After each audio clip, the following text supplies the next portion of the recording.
नाजरीन मनियांदा टोक गली अली तू तमाम दोस्तें ही अस्सलाम वालेकुम और खुश आमदेद। माशाल्लाह जी, हर साल की तरह इस साल भी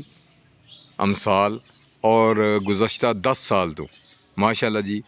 अज ही चौधरी मोहम्मद यूनुस मिन्हाज साहब और इन्होंने जिहड़े बेटे हैं उन्होंने माशाल्लाह एक ऐसा एक काम किया जिहड़ा मेरे ख्याल है कि साढ़े पूरे खिते विच इतना कोई भी नहीं करी सके कि 10 साल गुजरी जान।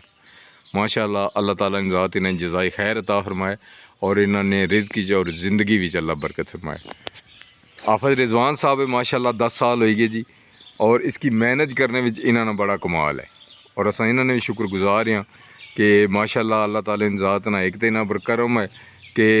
पढ़ने जासन तो सीढ़ियाँ चढ़ने जासन तो जिहड़ियां इत्थे सीढ़ियाँ साह लोगों वास्ते बनाने पे अस इन्होंने शुक्रगुजार हैं। इन्होंने कोलों हुण पुछसां कि असां की एक तो डेट दसन कि किहड़ी डेट जिहड़ा फ्री आई कैंप है बिल्कुल फ्री है तो ये असां थोड़ी जी डिटेल दसन जी आफत रिजवान साहब। बिस्मिल्लाहिर्रहमानिर्रहीम। हर साल की तरह इस साल भी इत्थे मनियांदा टोक गली वाली सर सुबह शाह मकाम पर यह फ्री आई कैंप इनेकाद पजीर होना पाया। तो इस साल इसकी डेट ही 1 और 2 मार्च बरोज़ मंगल और बुध 2 दिन इत्थे आई कैंप इनेकाद पजीर होना पाया जिसने विच सफ़ेद मोतिये ना ऑपरेशन किया जासी जिन्होंने लोगों की नज़रों में मोतिया हो सी और तैयार हो सी उसने इतना फ्री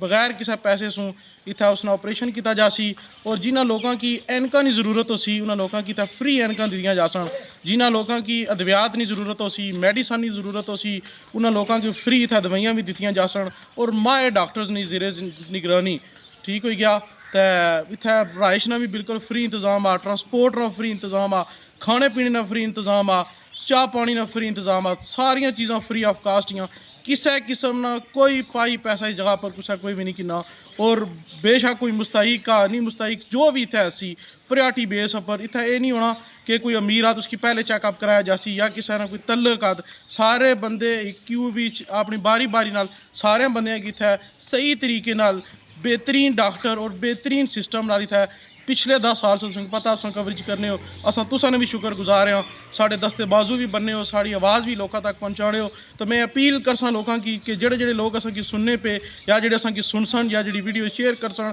कि इतना साढ़े को अच्छो जिन्होंने लोगों की नज़र ना अखा ना किसी किस्म का भी कोई मसला आ इंशाअल्लाह अज़ीज़ इतना बेहतरीन डॉक्टर है सन और उन्होंने अखा ना बेहतरीन चैकअप किया जासी।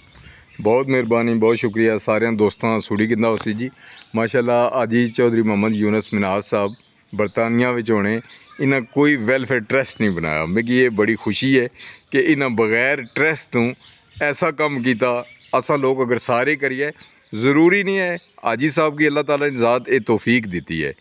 जिसकी अल्लाह ताला तौफीक देना फिर उस तौफीक की अगे टोरना ये उसने और अल्लाह ताला ने मामला है। तो अल्लाह ताला इन्होंने जी खास करी फैमिली है उसकी भी सेहत कामला अता फरमाए जी। आफत साहब माशाल्लाह तुसां ना जड़ा एक इसने सिलसिले में है कि पूरी मुकम्मल निगरानी करने हो और तुसां ने दोस्त अहबाब जितने भी नाल तुसां ने होने मुकम्मल हो इतना लोगों ने जड़ा मैं तकना रहना ना कि उन्होंने इतना वो बिहेवियर है कि बंदे आना कि मुड़ी मुड़ी अच्छा जी। तो बहुत शुक्रिया जी हाजी साहब। इंशाल्लाह 1 और 2 मार्च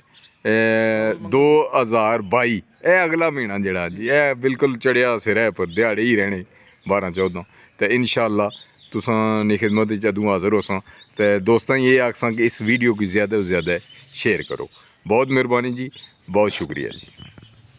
माशाअल्लाह जी